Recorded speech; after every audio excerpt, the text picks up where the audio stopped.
Roberto, disappointing to lose that unbeaten home record.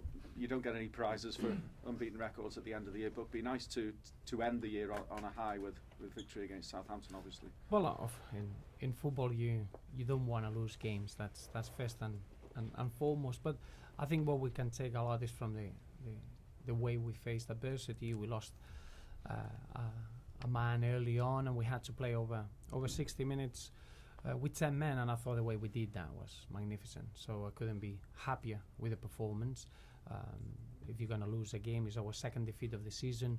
You don't want that feeling. The only thing you can do is learn from the situation and make sure we are stronger for the next game, and that's exactly the way we're approaching it. Southampton are a terrific side. For me, it's one of the best teams in this competition, and we know we'll have to be at our best, but we're looking internally.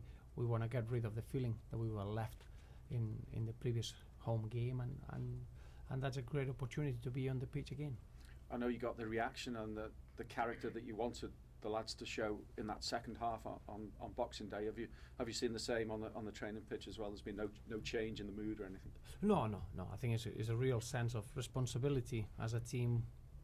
I don't think we are a team that we want to find an excuse to lose a football game. It's the opposite. We always look at ways that we can always overcome the difficulties and perform in a manner that can give us a positive result.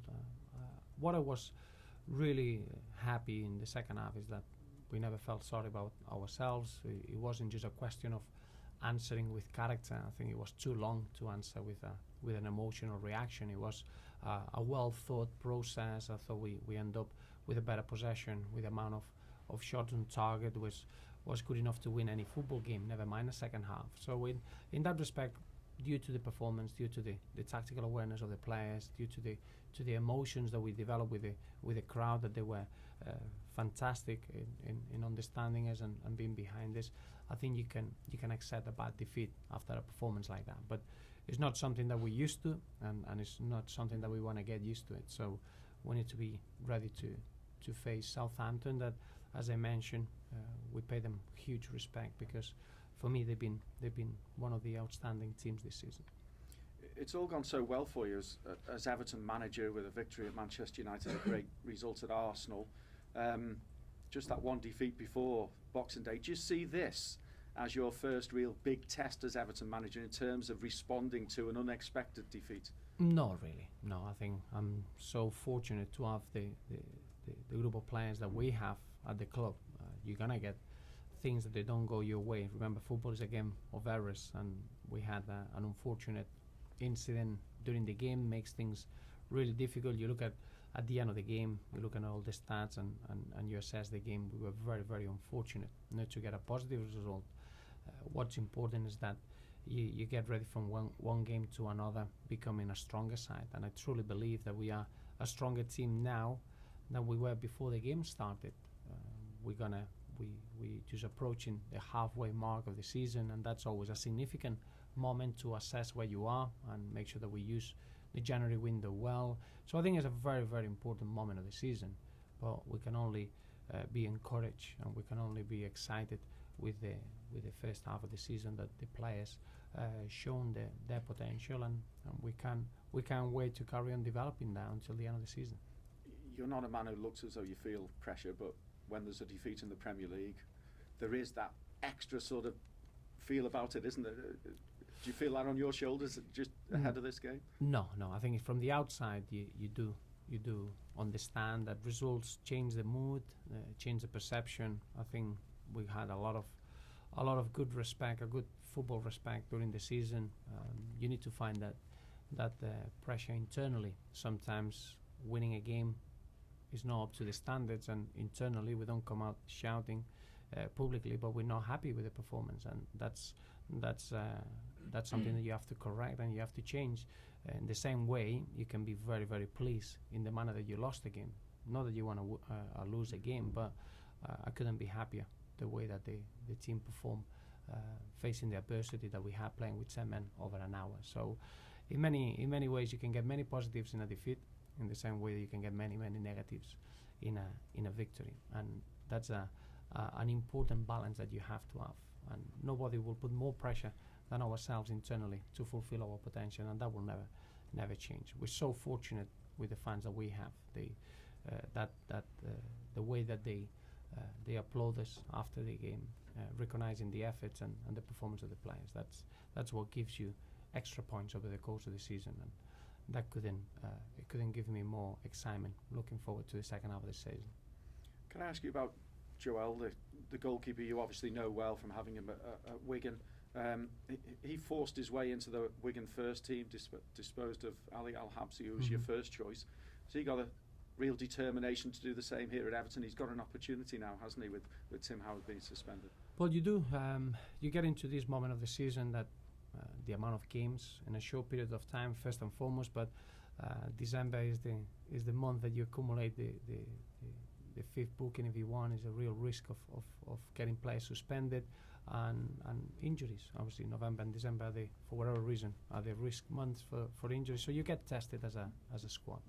Tim Howard has been sensational the whole campaign, and he's been someone setting standards on a daily basis. Joel is a young man that he's been very, very professional, waiting to help the team, and now he's got an opportunity to do that. But it's not any further than that feeling. The whole squad, since day one, has been working with the same mentality of being ready, being supportive of each other, and clearly we couldn't be happier with the goalkeepers that we have at the club.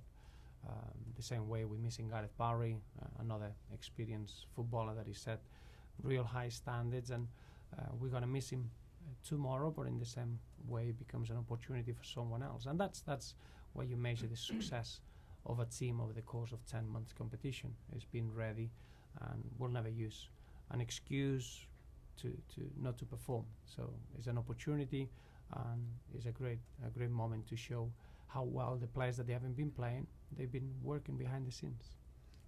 Did you rest Ross Barkley with the 4 yellows in mind on Boxing Day? Did it not quite work out as planned, with Gareth Barry now being suspended for tomorrow's game? No. The situation with Gareth Barry, we knew that risk has been there for a while. We had James McCarthy, Ross Barkley, and Gareth Barry on 4 yellows, plus Tim Howard and another 2 players on 3 bookings. But that's the nature of the moment of the season. You look at Southampton, they got a player suspended. You look at up and down the league, you get that in December. We're happy that James McCarthy cleared his 5th booking suspension a week ago. Now we got Gareth Barry, so we haven't been affected by losing 2 or 3 outfield players in the same time. So we've been able to manage that situation well. I'm quite happy in the way that it's worked out. How's it working out for others who are nearing fitness? Antolin Alcacer has been on the bench, has the last couple of games.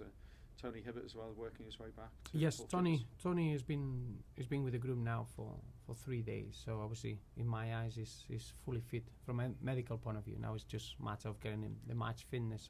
Antolin Alcacer is ready. He's been working now for over 5-week period, so he's fully fit. Leighton Baines, he was very close to make the squad on Boxing Day, so he's not too far away. And probably the 2 long-term injuries, as we know, they're doing really well, but it's going to be touch and go to see them again this season with Aruna Kone and Darren Gibson. But apart from that, we need to assess how everyone else is, but it's been good news in that front.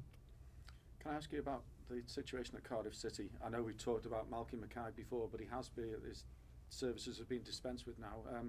Has he been rather ill-treated down there in South Wales? Well, it's impossible to comment from the outside. As you can imagine, those internal issues are difficult to see from the outside. I think what's important for everyone in football, that relationship between the owner or chairman and the manager is paramount for the success of a football club, and that's something that we all share and we all know and we all understand. I think from the outside, all we can say is that I think Malky Mackay has brought incredible memories to that football club, and he can be extremely proud of that. Whatever happens in the day-to-day relationships is difficult to control, but in football you can only do your best to create good memories and good successful periods for clubs as a manager, and I think Malky's done that, and nobody can take that away from him. So it does stress the importance that you've got a real true blue here in Bill Kenwright, and you had very similar at Wigan in Dave Whelan. Absolutely. I think as a manager you're always well aware of having a strong relationship with the chairman and the owner. Obviously, I said it many times. I think our chairman is an incredible example that unfortunately in the modern game is not the norm. To have the right reasons, to have the right beliefs and the love towards the club as a chairman and as a main owner allows you to make football decisions for the good of the football club, and that unfortunately doesn't happen everywhere, and it's something that I treasure, I value, and I feel incredibly honoured. Thanks very much.